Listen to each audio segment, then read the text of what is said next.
तालिबानी सब सोच रहे थे कि अमेरिका की फौज हटे तो इनको हम दिखाएं, और यहां बैठे तालिबान सोच रहे हैं कि ये योगी मोदी हटें और हम इनको मजा चखाएं।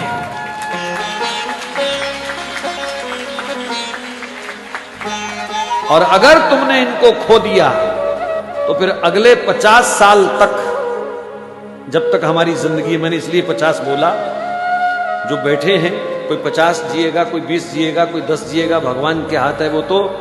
सिवाय रोने के हमारे पास कुछ नहीं होगा, हाथ मल मल करके छाती पीटने के सिवाय हमारे पास कुछ नहीं होगा।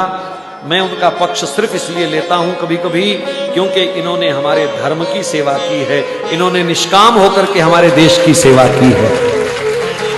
ये वंशवाद को लेकर के नहीं लड़ रहे, इन्होंने अपने बच्चों के नाम एफडीआं नहीं कराई हैं, इन्होंने कोई अपने 800 करोड़ के बंगले नहीं बनाए हैं, इन्होंने कोई इत्र की फैक्ट्रियां भी नहीं लगाई हैं।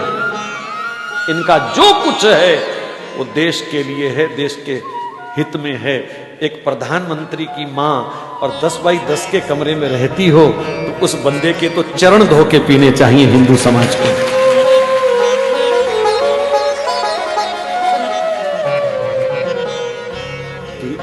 ये देश त्याग का पुजारी है और इस त्याग को भी पूजना पड़ेगा।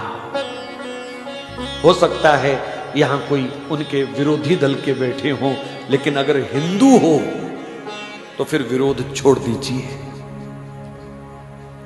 बनता ही नहीं है विरोध करना भैया, किसी भी एंगल से विरोध बनता ही नहीं है। वर्तमान समय तो कहता है एकजुट होकर के आंख बंद करके समर्थन करो बस। जो मेरे देश के साथ खड़ा है, जो मेरे धर्म के साथ खड़ा है, जो रामकृष्ण के साथ खड़ा है, जो गाय माता के साथ खड़ा है, हमको उसी के साथ खड़े होना है, बस बात खत्म।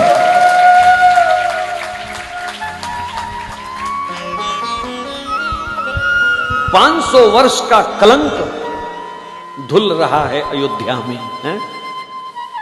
और फिर भी हम दूसरा कोई चिंतन दिमाग में लाएं तो ये बदकिस्मती के सिवाय और कुछ नहीं है। ये देश राम का है, ये परिवेश राम का है, और जो राम का सम्मान करे उनका सम्मान हमको करना ही चाहिए हर हालत में। कोई दूसरी राय नहीं है, बात खत्म।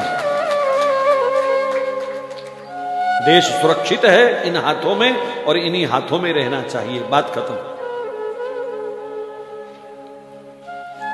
बस हम तो एक ही प्रार्थना कर रहे हैं कि जब चाय वाला जाए तो गाय वाला आए, बस।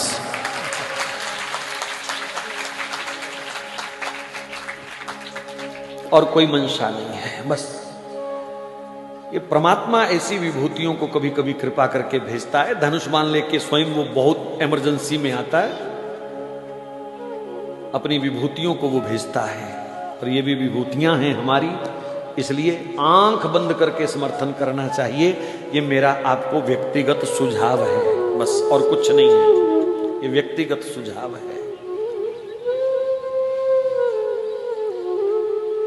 देश विदेश में बहुत लोग कथा को सुन रहे हैं, लाइव भी सुन रहे हैं, बाद में भी सुनेंगे।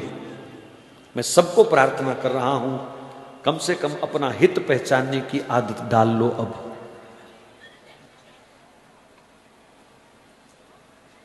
ऐसा अवसर